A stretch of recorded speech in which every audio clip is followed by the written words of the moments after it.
Hello friend, welcome to my YouTube channel. सपनों की इस उड़ान में स्वागत है आप सभी का सिविल ज्ञान में। दोस्तों, आज हम स्टैटिक जीके में महत्वपूर्ण संविधान की जो अनुच्छेद अनुच्छेद हैं उनको लेकर आए हुए हैं और जो आपके एग्ज़ाम के लिए बहुत ही महत्वपूर्ण है। चलिए स्टार्ट करते हैं।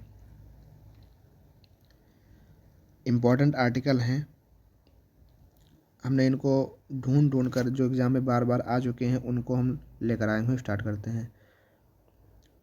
पहला अनुच्छेद है अनुच्छेद 1, संघ का नाम और राज्य क्षेत्र। अनुच्छेद 1 के अंतर्गत क्या आता है? अनुच्छेद 1 के अंतर्गत संघ का नाम और राज्य क्षेत्र आते हैं। अनुच्छेद 2 में क्या आता है? अनुच्छेद 2 के अंतर्गत नए राज्यों का प्रवेश / स्थापना। मतलब अगर कोई नया राज्य बनाना है या नए राज्यों में हमको विखंडन करना है, जैसे कि अभी 2 जून 2014 को जो आपका तेलंगाना राज्य बना हुआ था, वो जो है हैदराबाद आंध्र प्रदेश से ही अलग होकर बना हुआ था। तो जैसे अगर नए राज्यों का प्रवेश करना है, उनकी स्थापना करनी है, तो अनुच्छेद 2 के अंतर्गत ही होता है।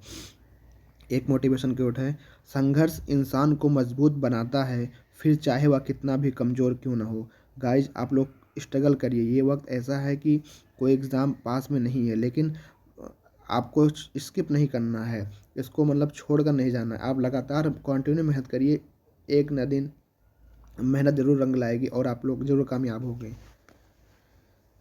दोस्तों, अगर आपको हमारी वीडियो अच्छी लगती है तो प्लीज़ लाइक करिए और हमारे चैनल को सब्सक्राइब करिए और ज़्यादा से ज़्यादा इस वीडियो को शेयर भी कीजिए।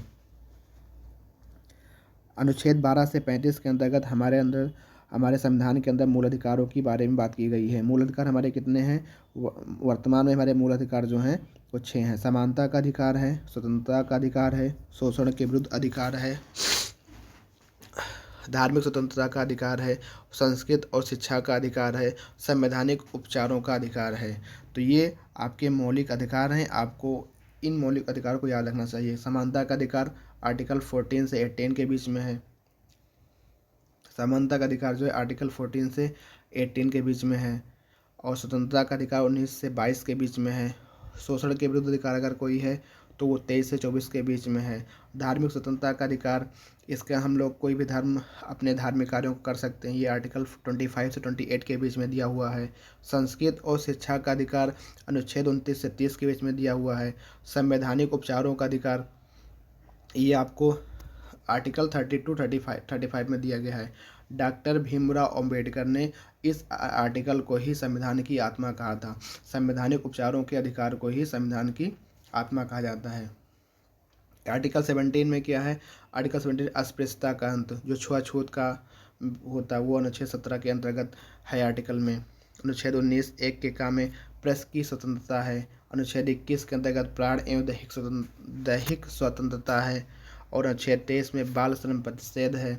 अनुच्छेद 24 में बाल श्रम निषेध है। अनुच्छेद 36 से 51 के अंतर्गत राज्य के नीति निर्देशक तत्व हैं। ठीक है, डीपीएसपी इसको हम लोग कहते हैं। तो डीपीएसपी ये कहाँ से लिया गया? तो ये आयरलैंड के संविधान से लिया गया है। जो डीपीएसपी है कहाँ से लिया गया? आयरलैंड के संविधान से लिया गया हुआ है। आर्टिकल 40 ग्राम पंचायतों का संगठन।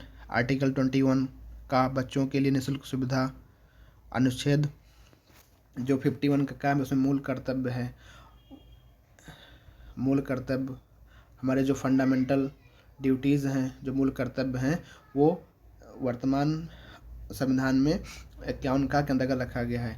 लेकिन जो मेरा मूल संविधान था, मूल संविधान के अंदर एक भी मूल कर्तव्य नहीं था। ठीक है, अगर कोई क्वेश्चन पूछे, क्वेश्चन आ सकता है, क्वेश्चन पूछ सकता है आपसे। क्या क्वेश्चन पूछेगा? क्वेश्चन ये पूछेगा कि क्या मूल संविधान में कोई मूल कर्तव्य था? ऑप्शन दीजिएगा 1, 8, 10, चौथा ऑप्शन इनमें से कोई नहीं। तो हाँ, मूल कर्तव्य 0 थे। मतलब वर्तमान में जब हमारा संविधान बना था तो उस समय हमारे जो संविधान थे उसके अंदर मूल कर्तव्य नहीं था। ठीक है गाइज, आगे बढ़ते हैं। अनुच्छेद 52 में भारत का राष्ट्रपति होगा। आपको पता है भारत का राष्ट्रपति भारत का प्रथम नागरिक होता है।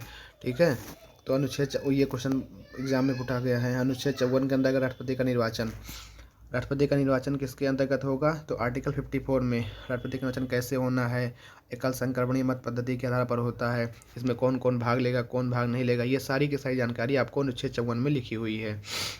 अनुच्छेद 61 में क्या है? राष्ट्रपति पर महाभियोग लगाकर उसके परिषद को हटाया जा सकता है। तो इसमें प्रोसीजर क्या होगा, कैसे महाभियोग लगेगा, लोकसभा के कितने मेंबर पास करेंगे, राज्यसभा के कितने मेंबर पास करेंगे, और पास करने से पहले राष्ट्रपति को कितने दिन पहले सूचना दी जाएगी। ये सारी की सारी जानकारी आपको अनुच्छेद 61 में लिखा हुआ है कि किस प्रकार राष्ट्रपति पर महाभियोग की लगेगी। अनुच्छेद 72 में क्या है, राष्ट्रपति को क्षमादान की शक्ति दी गई है। राष्ट्रपति जो है किसी भी अपराधी की सज़ा को कम कर सकता है, मृत्युदंड को माफ़ कर सकता है। तो कुछ ऐसी चीज़ें हैं, कौन कौन सी क्षमादान की शक्तियाँ उसको दी गई हैं, वो तो अनुच्छेद 72 में लिखा हुआ है। अनुच्छेद 74 के अंतर्गत क्या आता है, भारत का प्रधानमंत्री, मतलब भारत का एक प्रधानमंत्री होगा, ऐसा कहाँ लिखा गया है, आर्टिकल 74 के अंतर्गत। अनुच्छेद 79 में संसद का गठन होगा। संसद किस किस से मिलकर बनी होती है, तो आपको पता है जैसे इसमें लोकसभा है, राज्यसभा है, तो ये सब संसद है, और इसमें प्रेसिडेंट भी आते हैं। तो ये सब मिलकर के हमारा संसद का गठन होता है। Sorry guys. आर्टिकल 80 के अंतर्गत हमारा राज्यसभा आता है, और आर्टिकल 81 में क्या आता है, लोकसभा आता है। 80 में राज्यसभा और 81 में लोकसभा आता है। ठीक है।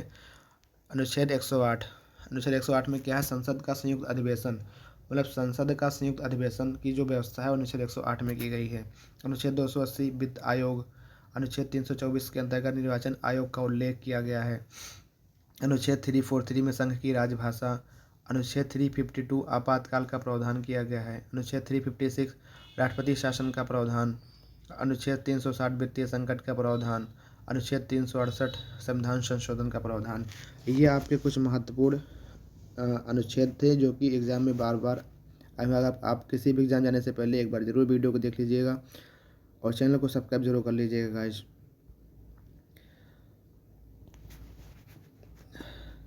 Thank you. जय हिंद, जय भारत।